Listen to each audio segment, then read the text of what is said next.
36. Et quand j'aurai le don de prophétie, la science de tous les mystères, de toute la connaissance, quand j'aurai même toute la foi jusqu'à transporter les montagnes, si je n'ai pas la charité, je ne suis rien. Et quand je distribuerai tous mes biens pour la nourriture des pauvres,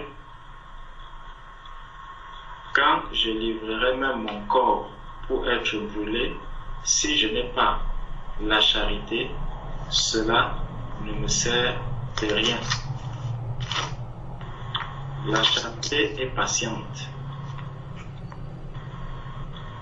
La charité est patiente. Elle est pleine de bonté. La charité n'est pas envieuse. La charité ne se vante point. Elle ne s'enfle point d'orgueil. Elle ne fait rien de malhonnête. Elle ne cherche point son intérêt. Elle ne s'irrite point. Elle ne soupçonne point le mal. Elle ne se réjouit point de l'injustice, mais elle se réjouit de la vérité. Elle excuse tout. Elle croit tout. Elle espère tout. Elle supporte tout. La charité ne périt jamais. Les prophéties prendront fin et les langues cesseront. La connaissance disparaîtra. Donc, là, à partir du verset 4 jusqu'au verset 7, on peut même aller jusqu'au verset 8, qui nous présente, qui nous donne les caractéristiques ici de la charité. Bon. Pour savoir donc si la charité est, je ne sais pas si tu as dit si c'est compatible avec la jalousie, c'était ça? Oui, compatible ou incompatible. Voilà. Si elle est compatible avec la jalousie. Quand nous regardons les caractéristiques ici de la charité, on nous présente quelqu'un qui peut manifester ces caractéristiques-ci. Quelqu'un qui les manifeste, c'est quelqu'un qui est déjà, c'est un homme parfait. Parce que là, on voit tout le fruit de l'esprit qui est en train d'apparaître à ce niveau. Tout le fruit de l'esprit apparaît ici, dans ces quelques versets, dans ces 4 versets. 1, 2, 3, 4. Donc dans ces 4 versets, on voit tout le fruit de l'esprit qui apparaît là. C'est pour ça que le Seigneur, dans Matthieu 5, au verset 48, nous dit « Soyez donc parfaits, comme votre Père Céleste est parfait. » Soyez parfaits, comme votre Père Céleste est parfait. Or, dans Exode chapitre 34, au verset 14, c'est le Seigneur qui parle en disant « Tu ne te prosterneras point devant un autre Dieu, car l'Éternel porte le nom de jaloux. Il est un Dieu jaloux. » L'Éternel est un Dieu jaloux. Pourquoi Dieu est jaloux? Il est jaloux parce que lui, il est déjà parfait. Dieu est parfait. Donc en lui, il n'y a rien d'imparfait qui peut se retrouver en lui. Et donc, il met aussi un esprit parfait en nous. Et ça fait que lui qui est parfait, il veut nous amener à la perfection. Voilà pourquoi. Et nous ayant déjà donné tout ce qu'il nous faut, tout ce qui est utile, tout ce qui est nécessaire pour nous, pour que nous atteignions cette perfection, alors il sera jaloux de voir que comme son esprit habite en nous, nous essayons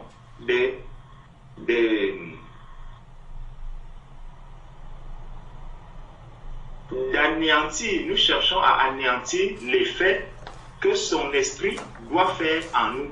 Donc, le Seigneur attend un résultat de notre vie, il attend un résultat de notre marche, il attend une certaine consécration de chacun de nous.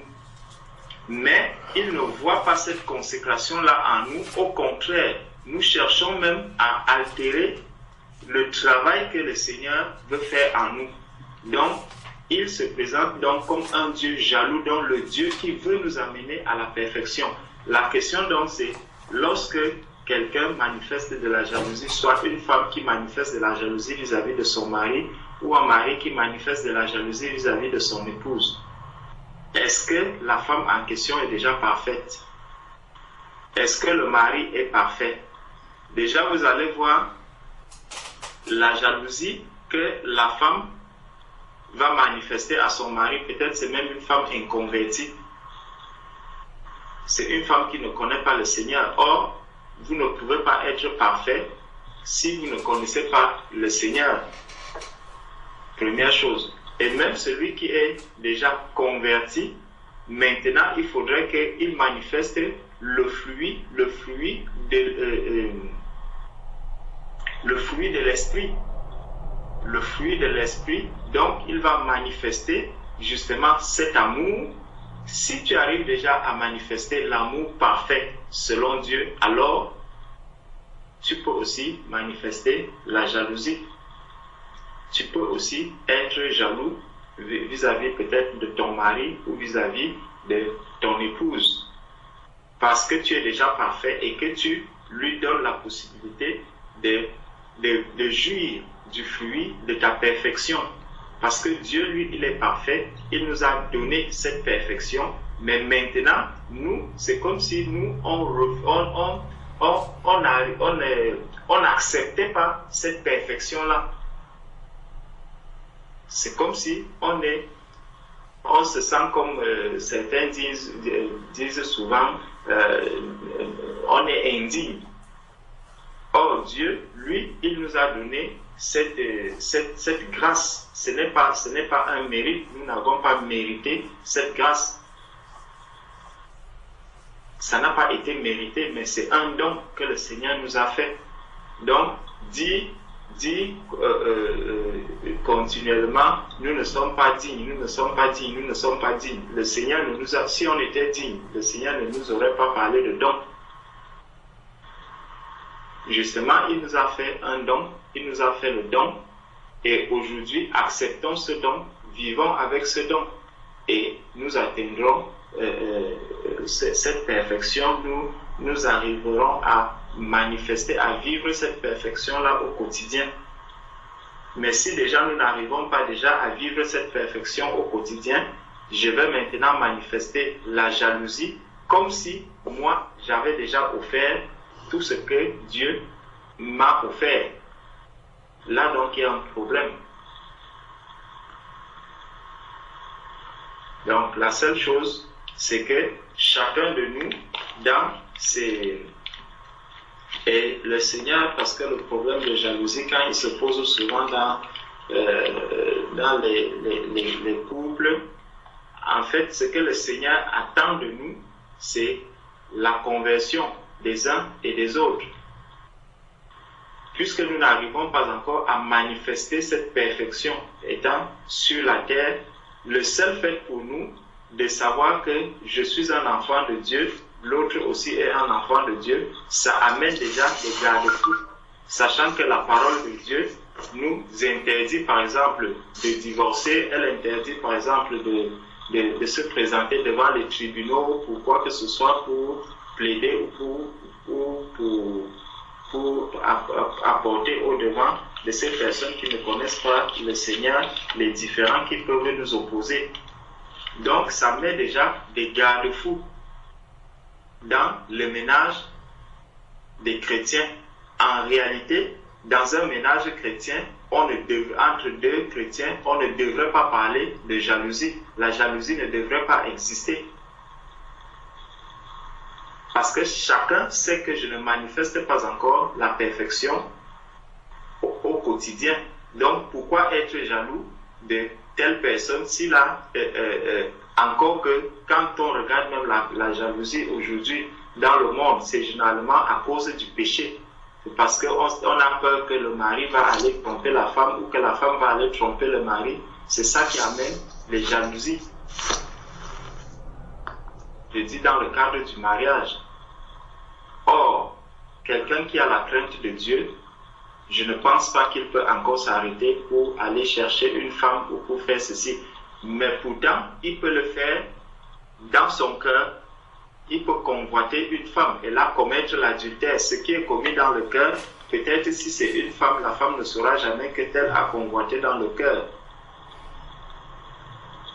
Donc c'est vraiment par la conversion telle que le Seigneur lui-même nous dit dans Timothée 2, verset 29 ou 19, qui dit que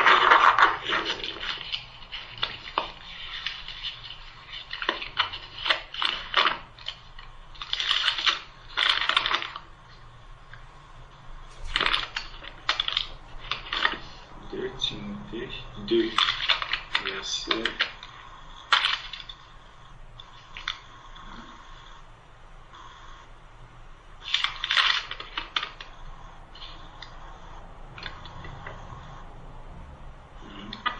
2 Timothée 2, verset 19. Néanmoins, le solide fondement de Dieu reste debout avec ces paroles qui lui servent de sceau. Le Seigneur connaît ceux qui lui appartiennent et quiconque prononce le nom du Seigneur, qu'il s'éloigne de l'iniquité. Donc, il nous dit encore que la crainte de Dieu, c'est la haine du mal. Donc, celui qui a la crainte de Dieu, il va s'éloigner du péché, il va s'éloigner de l'iniquité.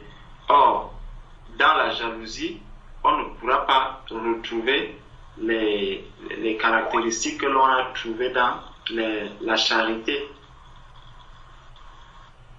L'amour, la charité excuse tout. Est-ce que dans la jalousie, on a souvent des limites? Quand on manifeste de la jalousie, ça va finir peut-être par des querelles, ça va finir par certains iront même aux prises de main. Est-ce que ça c'est un fruit de l'esprit? Non. Donc on voit que, Dieu,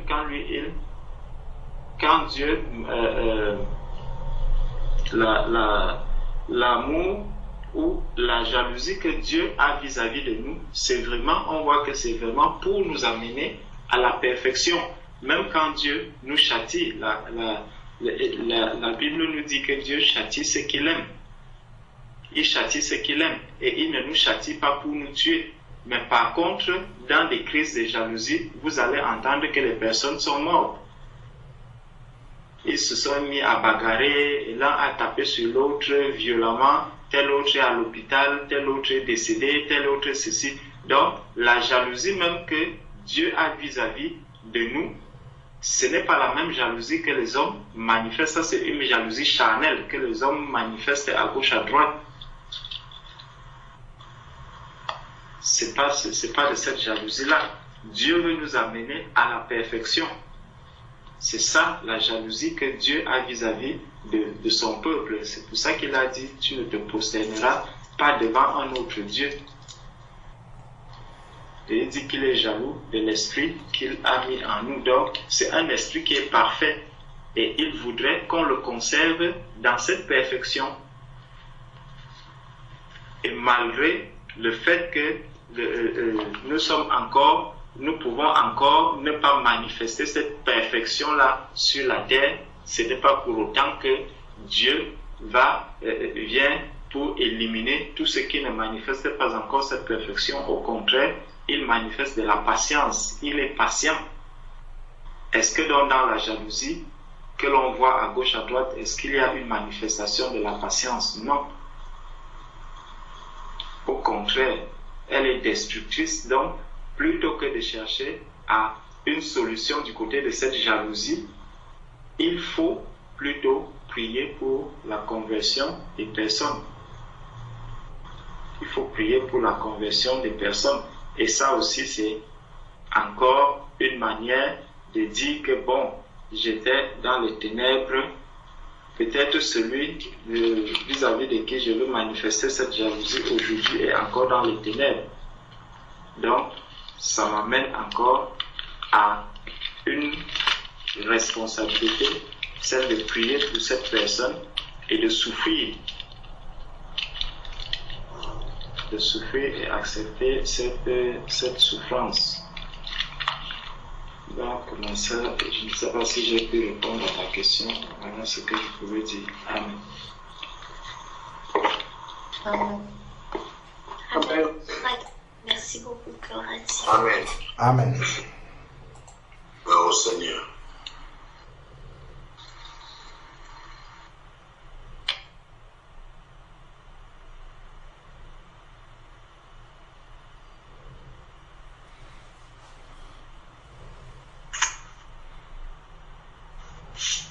Frère Thierry, que Dieu te bénisse.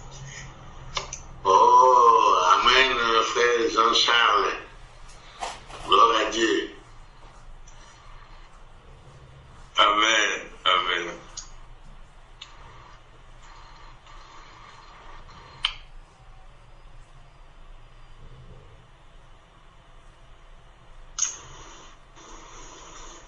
C'est la sœur Ange Marianne. Bonsoir ma sœur, que Dieu te bénisse.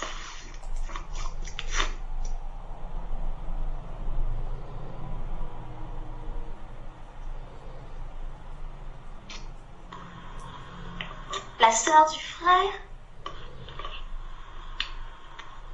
Oui, il y a une sœur Ange Marianne. Oui, c'est bien elle. Amen.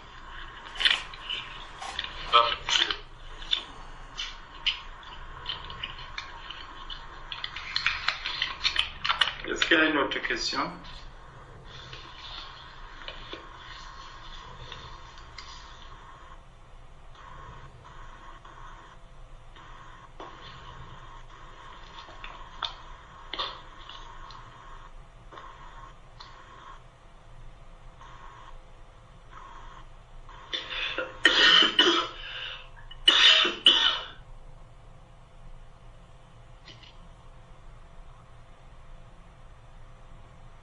Est-ce qu'il y a un sujet de prière?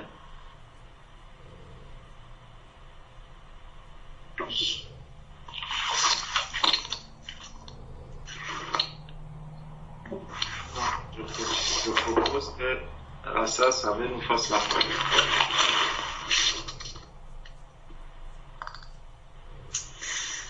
La sœur est déjà couchée. Ok.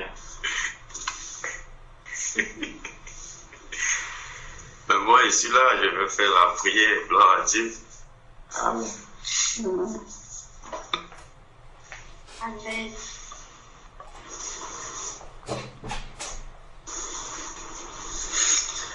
Alléluia. Père, nous te bénissons, Seigneur. Gloire à ton Saint-Nom, Seigneur. Père, merci infiniment, Seigneur, pour ce privilège que tu nous as donné d'être rassemblés en ton nom.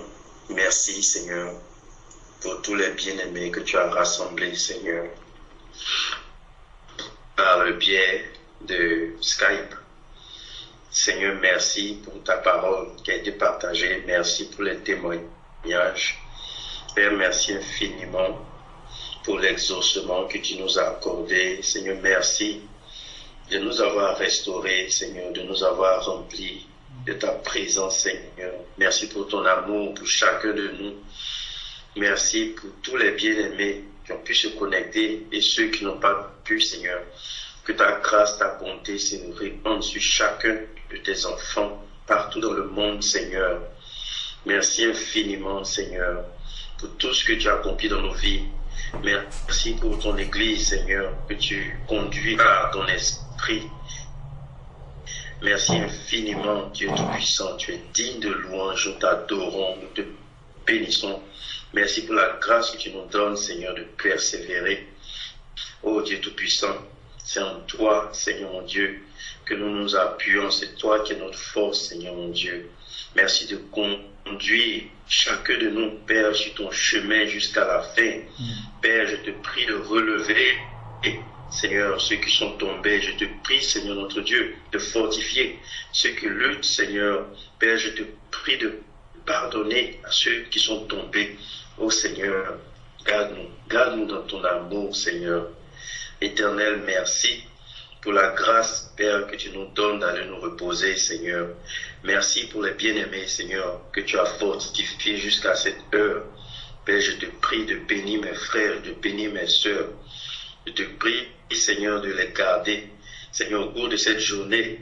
Pour ceux qui sont en Europe, Seigneur mon Dieu, Père, je te prie, Père, de conduire leur journée, de les fortifier, Seigneur. Je te prie, Père, mon Dieu, de bénir leur maison, de bénir les épouses, de fortifier mes soeurs, celles qui vont s'occuper de leurs enfants, Seigneur, celles qui vont aller vaquer à leurs occupations professionnelles. Seigneur, bénis, fortifie mes soeurs, Seigneur. Garde chacun de mes bien-aimés, Seigneur, mon Dieu, Père, en train de chercher à accomplir ta volonté au cours de cette journée. Père, je te confie la nuit de mon frère Carl et moi, Seigneur, ici aux États-Unis, Seigneur.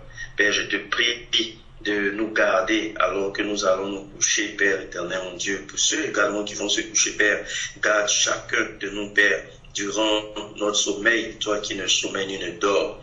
Père, même lorsque nous serons endormis, Père, remplis-nous encore de toi, garde-nous connectés à toi, Seigneur. Père, parle-nous, Seigneur mon Dieu. Père, révèle-nous ta volonté, Seigneur. Merci, Père, nous te bénissons. Nous te rendons grâce, Seigneur, pour ton Église, pour tout ce que tu as accompli dans nos vies. Père, c'est au nom de Jésus-Christ que nous avons prié. Amen. Amen. Amen.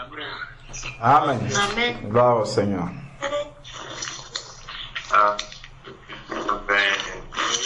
Bonne journée. Ok, bonne journée, bonne nuit. Bonne journée à vous. Que Dieu vous garde. Amen.